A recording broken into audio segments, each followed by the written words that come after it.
I never expected a name to feel like a betrayal, but when I got the text, "It's official, I'm now Emma Caldwell," I realized just how deep the cracks ran. This was 3 years after I'd fully funded her college dreams, after every tuition bill paid, every care package mailed, every "I'm proud of you" whispered during finals week. She'd changed her name. Her last name, my name, was gone. She traded it for the name of a man who cheated on her, repeatedly, publicly, and somehow, that hurt more than almost anything else. It started when she got engaged. She called me from her apartment, voice trembling with excitement. "Dad, he proposed!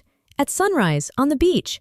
We cried. He said it was the easiest yes of his life." He was tall, charming, with stories that made her laugh until she forgot everything else. I was happy, for her, overflowing with it. She said, "Thank you," after I transferred enough to cover her remaining tuition and the 2 years of grad school she'd quietly decided to take. College had been her battle. A single working mother in a community college, juggling shifts at Starbucks and papers due at midnight. I sold a little bit of everything, my old guitar, weekend consulting hours.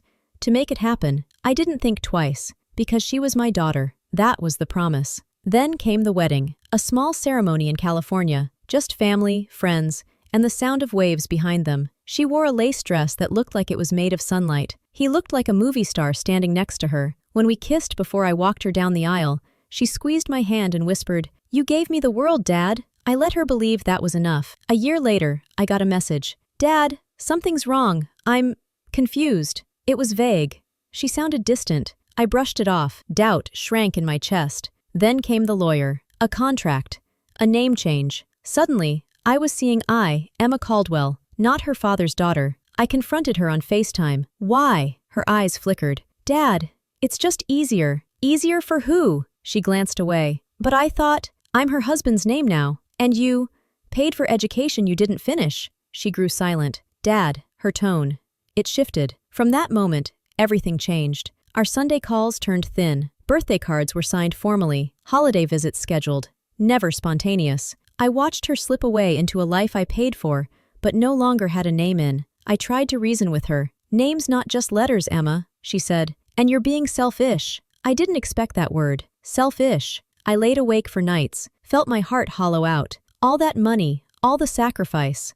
Gone. Replaced by a name I didn't even know. Rendered invisible. But this wasn't just about a name. Little things she didn't say anymore. I noticed she stopped calling me Dad so often. Just hey, or sometimes nothing at all. Like addressing me as her father felt awkward or optional. She didn't talk about school anymore either. Whenever I asked how the last semester was going, she'd brush it off. Busy. Exams. Tired. Generic. Empty. But I knew her. Emma never went generic when she cared. So I did some digging. I called the university, just to verify her graduation status. There was a pause. Then the administrator said, "She withdrew from the program 4 months ago." I stared at the phone like it was a bomb. 4 months. 4. She hadn't just changed her name. She'd quit grad school, without telling me, after I'd paid for all of it. I sat in my car, in that university parking lot, gripping the wheel until my hands went numb. Was I just some ATM now? A relic from a life she'd already erased? I tried to stay calm, tried to believe she had a reason, that maybe she was overwhelmed,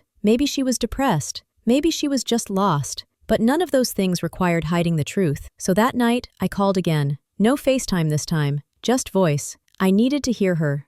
Raw. She picked up on the 3rd ring. "Hey!" There it was again. "No, Dad. Can we talk?" I asked. Silence. Then, "Yeah, sure." So I asked her. About school. About the name change. About what was really going on. She didn't deny it. Didn't even flinch. She just sighed. Like this was all so tiring. "Look, I didn't mean to hurt you. I just needed a clean break." A clean break from what? From everything. I swallowed. "Everything including me?" She hesitated. "That's not what I meant." "Then say what you meant." More silence. Then she said it. "He's not just my husband, Dad. He's my new family. I need to choose that." I think my heart actually stopped. "Did I ever ask you to choose between us?" "No," she whispered. "But I couldn't stay between worlds." "Between worlds?"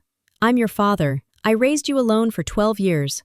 I paid for your education. I held your hand through every failure." She didn't answer, so I kept going. "And you didn't just walk away. You lied. You took my money, my trust, and you left without a word." Finally, her voice cracked. "I didn't want to hurt you." "Too late," I said. That night, I opened the storage box in the attic. Inside were years of drawings, notes, macaroni necklaces labeled "World's Best Dad." I stared at one photo, her in 5th grade, arms around my neck, covered in flour from the cookies we baked. I whispered, "Where did she go?" But the room had no answers, only memories. "Dad, call me, please." No punctuation, no emoji, just urgency. I called instantly. She answered on the first ring. Her voice was shaking. "It's him.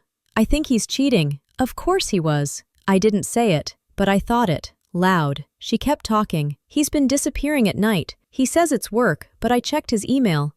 I found photos." I listened, quiet. She kept breaking down, and I realized she wanted comfort. She wanted the man she'd rejected to now be her safe place. My instinct was to scream, to hang up, to remind her who she left behind. But instead, I just said, "I'm here." She came home 2 days later. Her face was pale. Her hands trembled when I hugged her. She stayed in her old room, curled up like a child again. I made her tea, didn't push. But on the 3rd day, she finally said it. "I'm sorry." It cracked through the silence. She cried. I cried. We didn't talk about the money, not right away, but we talked about everything else. Her fear, her shame, her belief that she had to start a new life by burning the old one. "I thought names were just names," she said. I shook my head. "Names are roots, kiddo. You can't grow without them." She nodded. Then she asked, "Do you hate me?" I answered honestly, "No, but I hated how you made me invisible." She buried her face in my chest. We stayed like that for hours. A week after she came home, she went to the DMV. She asked for a name change form. Not because I pressured her, not because I gave her an ultimatum. She did it on her own. We sat in the parking lot afterward, silence stretching between us. "I don't deserve to change it back," she finally said. I turned toward her. "You don't owe me a name, Emma. You owe yourself the truth, that's all." She looked at me, eyes glassy, and whispered, "Then the truth is, I never stopped being your daughter. I just got lost." That was all I needed. Because truth lives in small moments like that. Not court filings, not social media posts. Moments. She moved back in temporarily, just to reset. She filed for separation from her husband the next week. Turns out, he wasn't just unfaithful, he was draining her savings too. He had access to her accounts, her passwords, her credit card. She cried when she realized what she'd given up. Not just her name, but her independence, her peace, her identity. We sat at the kitchen table one night. The same table where she'd once spilled glitter glue all over my tax receipts. Now she was 26, a woman, with bruises you couldn't see, but that I knew were there. I made us grilled cheese and tomato soup. She got a part-time job at a local nonprofit. Nothing fancy, but it made her feel useful again. She started writing, journaling, getting therapy, and she started calling me Dad again, like it was natural, like it never left, but it had. And now, it came back with weight, with meaning. One night, she asked me the question I knew would come. "Do you want the money back?" I took a long breath, then said, "No." She frowned. "But I gave you that money because I believed in your future," I said. "That hasn't changed, but if you want to repay me, live a life you're proud of, that's the return." She nodded, quietly. Then she reached into her purse and pulled out a letter. "I wrote this 6 months ago, never sent it." I unfolded it. It started with, "Dear Dad, I know I've let you down." I didn't read the rest. I didn't need to. I already knew what it said. She was sitting here. That was enough. Months passed. She grew stronger, smarter, wiser. She got her last name legally restored. She even asked if she could reclaim some of the money, help me renovate the kitchen, contribute to household bills. I told her yes, not because I needed it, but because I knew she needed to feel like she was standing on her own feet again. That mattered. That was growth. We rebuilt something I thought was gone forever. Not the old relationship. That was over. What we built now was different, deeper, more honest. Less glitter glue and bedtime stories. More hard truths and earned respect. She wasn't my little girl anymore. She was a woman, flawed, fierce, and finally, free. One evening, we sat on the back porch. The sun was setting low, pink light on the lawn. She turned to me and said, "Do you still think about that text? The one I sent when I changed my name?" I nodded.